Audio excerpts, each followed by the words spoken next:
Bonjour à tous, j'espère que vous allez bien. Aujourd'hui, je vous retrouve pour le 19e jour du calendrier de l'Avent de yoga. Et aujourd'hui, notre thème, ce sera donc notre 5e chakra, le chakra de la gorge, en sanskrit Vishuddha chakra.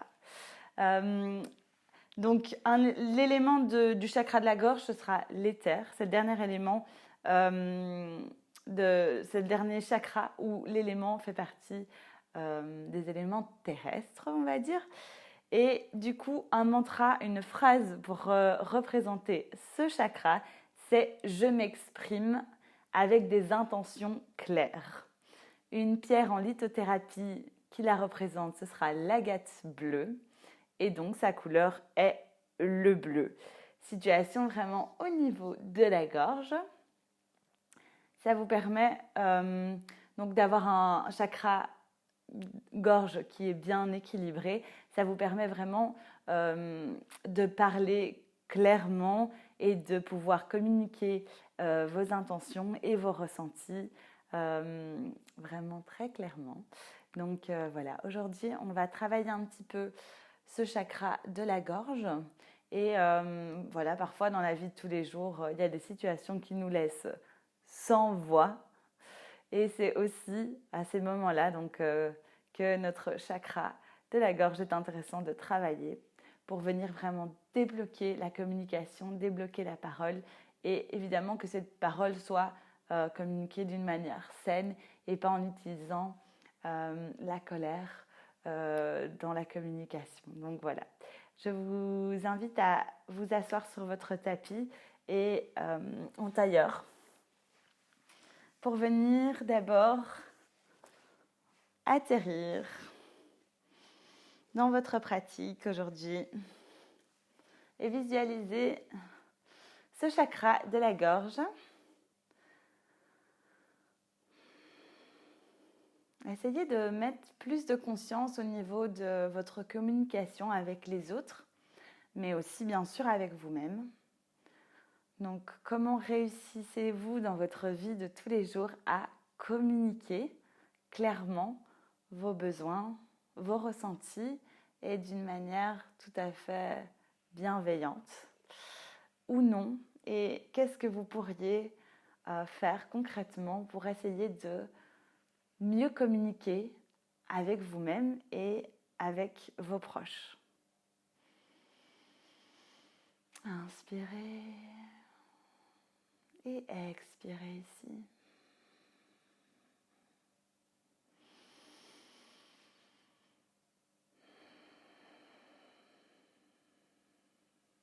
Très bien.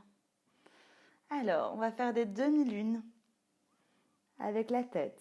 Donc, on va rapprocher l'oreille de l'épaule en faisant des demi-lunes vers l'avant. On relâche vraiment bien la tête. On va travailler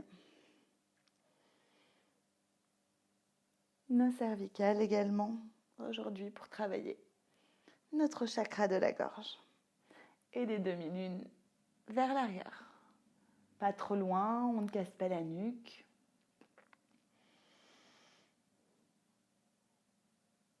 Et des grandes rotations tout doucement, vraiment. Prenez le temps.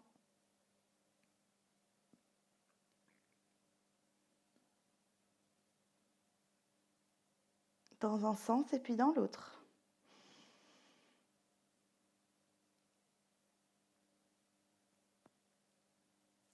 Et on revient en neutre et on relâche. Vous pouvez ouvrir les yeux une minute ici. Et je vais vous expliquer plus concrètement en quoi consiste la respiration en Ujjayi. Donc, la respiration Ujjayi en yoga, c'est une respiration que certains yogis vont utiliser durant toute la séquence et ils vont vraiment venir faire vibrer, contracter la gorge et les cordes vocales pour réaliser comme un son qui est comparable au son des vagues, comme un ronronnement sinon, comme les chats. Donc, pour ce faire, il faut venir descendre le menton un tout petit peu plus vers le sternum Et quand vous allez inspirer et expirer par le nez, vous allez essayer de faire vibrer et de contracter plus la gorge quand vous allez laisser l'air sortir, donc à votre expiration. Vous pouvez essayer avec moi, essayer d'inspirer par le nez. Et expirer, on essaye de faire vibrer.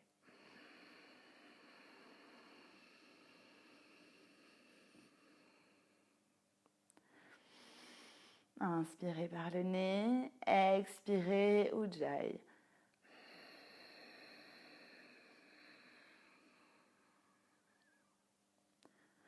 Et on relâche. Donc voilà en quoi consiste la respiration Ujjayi Breathing. Donc vraiment, ça permet de réaliser les séquences comme si c'était une méditation en mouvement et c'est un son auquel à chaque fois le yogi peut se raccrocher pour reconscientiser sa pratique et retrouver vraiment un état de pleine conscience. Vous pouvez l'utiliser comme vous pouvez ne pas l'utiliser. Libre à vous, c'est un choix de yogi bien sûr, d'utiliser cette respiration Ujjayi ou non. Et si vous avez envie de respirer d'une autre manière, faites-le. Juste en yoga, en général, on essaye d'inspirer et d'expirer que par le nez. Et quand on expire par la bouche, c'est plus pour faire des expirations de nettoyage. Mais pendant toute la pratique, on essaye vraiment d'utiliser notre nez. Bon, moi, évidemment, je suis souvent enrhumée. Donc là, je vous ai réalisé les séances de yoga en général. J'étais encore enrhumée. Donc forcément, vous allez me voir expirer par la bouche également. Si c'est votre cas, ce n'est pas grave. Mais quand vous n'êtes pas enrhumé, essayez vraiment de remettre de la conscience dans votre respiration nasale parce que c'est vraiment un système qui va vous aider aussi à nettoyer vos voies respiratoires et libérer un petit peu de l'espace et libérer au niveau aussi de votre tête, éviter les migraines, etc. Donc vraiment, essayez de venir travailler cette respiration nasale, que ce soit avec Ujjayi, donc la respiration en Ujjayi ou non. Mais voilà, comme ça vous savez mieux en quoi ça consiste et que vous pouvez l'utiliser si vous voulez. Évidemment, essayez de ne pas forcer sur vos cordes vocales, ce n'est pas la peine, c'est vraiment juste une petite vibration qui vient faire comme un son de vague au niveau de l'air quand vous expirez avec la respiration en Ujjayi. Donc comme ça, vous savez. Alors, vous allez maintenant rouler les épaules en arrière et en avant. Chaque fois, laissez votre tête suivre comme vous en avez envie. Relâchez. Vraiment relâchez cette tête aujourd'hui. Inspirez, expirez.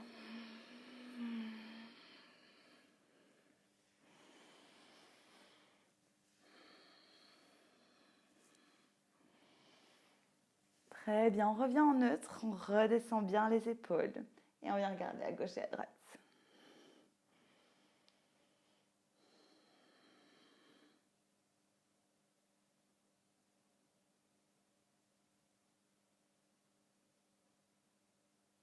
Et en haut et en bas.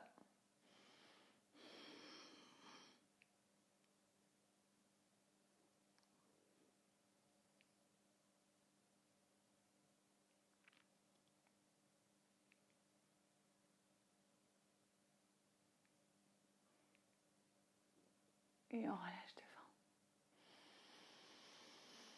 devant. On inspire, on expire, relâchez les épaules. Vraiment essayez de relâcher votre trapèze. On va vraiment relâcher toute la zone autour de la gorge. C'est vraiment super important. Et se rendre compte de notre déplacement de nos muscles, de notre trapèze supérieur, de nos sus-épineux. Et on va venir étirer là sur le côté. Relâchez la main gauche au sol et étirez le trapèze.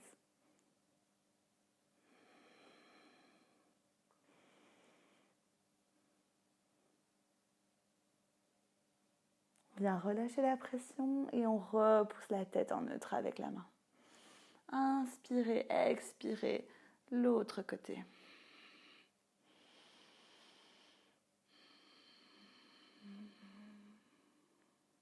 On relâche et on repousse avec l'autre main. Et on vient repousser la tête, vraiment. Le menton vers le sternum et on étire toutes les cervicales, tous les muscles de nos cervicales. On inspire, on expire ici.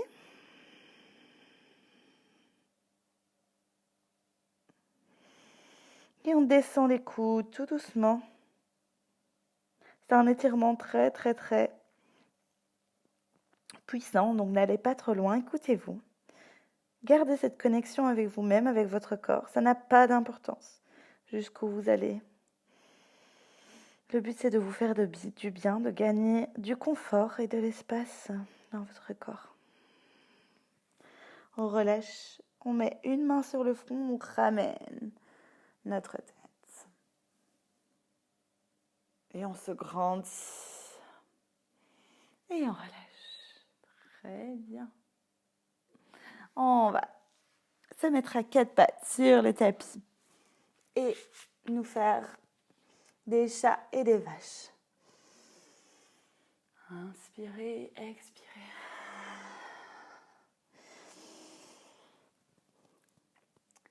Cette posture, ces deux postures ici sont vraiment très importantes. C'est pour ça que on les fait très très très régulièrement. Mais pour votre corps, c'est vraiment très intéressant de venir travailler ce chat et cette vache.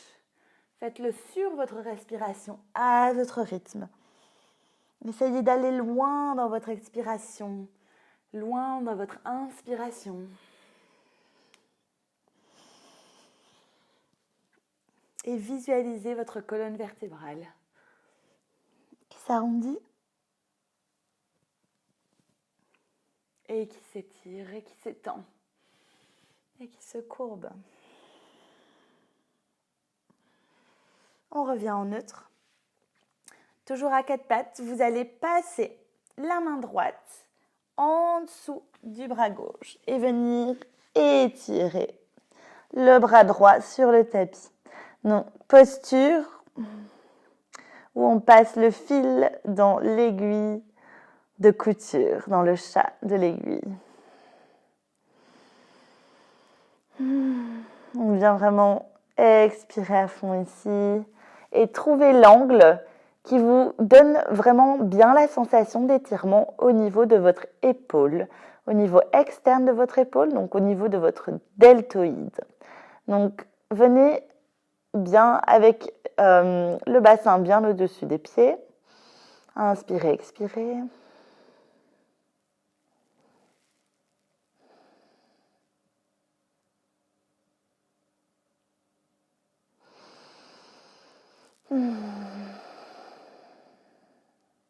Et on regarde vers la main droite, ici. Revenez au milieu. Posture du petit chien. Du bébé chien. Et on repasse de l'autre côté. On passe l'aiguille, le fil dans le chat de l'aiguille. Et on étire le bras gauche. Le bassin reste au-dessus des genoux.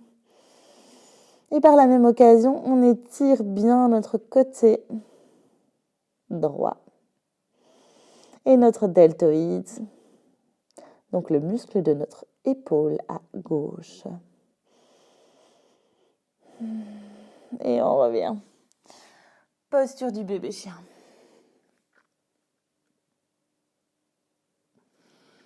On relâche tout doucement, posture de l'enfant. Et inspirez, déroulez la colonne vertébrale. Très bien, et on roule les épaules vers l'arrière. Nickel. Alors, on va aujourd'hui essayer de faire la posture de la chandelle. Donc, vous allez vous coucher sur le dos.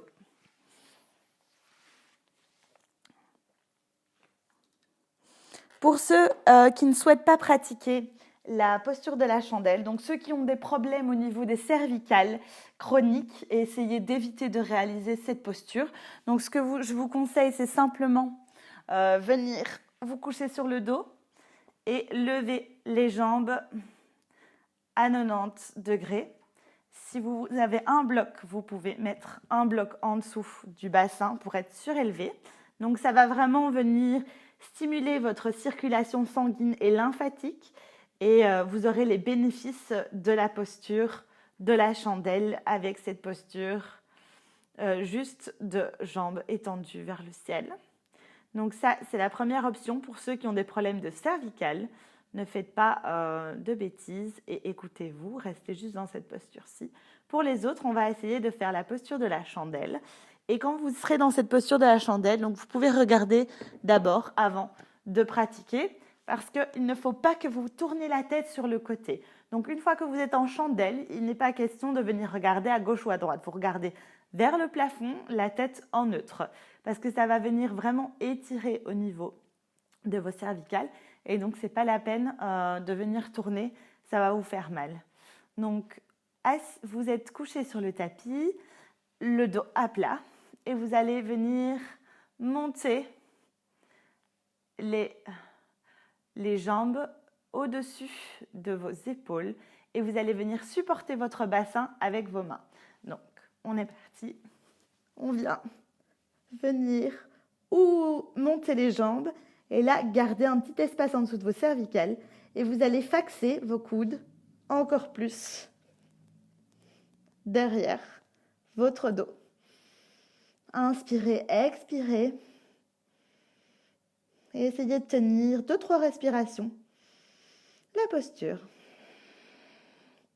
Ici, on vient vraiment mettre aussi un peu de pression au niveau de la gorge et de tout ce qui est glandes thyroïdes et parathyroïdes pour avoir un apport sanguin vers cette zone.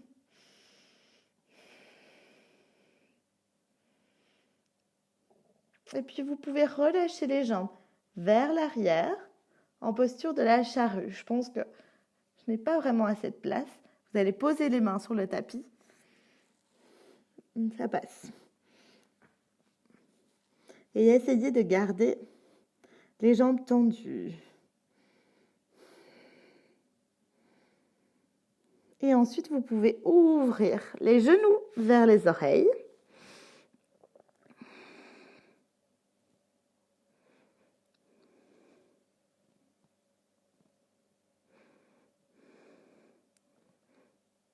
Inspirez, expirez ici.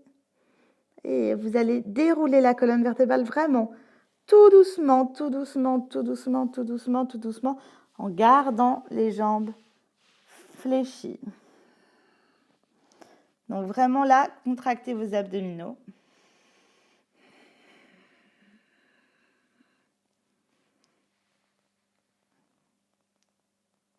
Et ramenez les pieds sur le tapis et relâchez. On va ouvrir. Donc là, on va faire la contre-posture qui est le poisson. Vous allez lever les fesses et vous allez mettre vos mains en papillon en dessous de vos fesses. Donc levez les fesses, papillon en dessous des fesses. On tend les jambes devant et vous allez pousser dans vos coudes et venir relever le torse. On pousse dans les coudes, on relève le torse. Inspirez ici, ouvrez la poitrine et relâchez. Vous slidez vers l'arrière et posez le haut du crâne sur le tapis. Ou bien ouvrir l'espace de la gorge ici, dans la posture de poisson.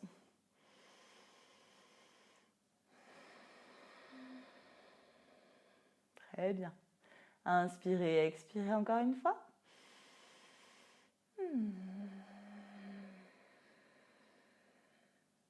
Redressez la tête en premier, en repoussant dans vos coudes, bien sûr. Et venir défaire les coudes et se coucher. Ouvrez les jambes en Savasana. Et laissez l'énergie circuler.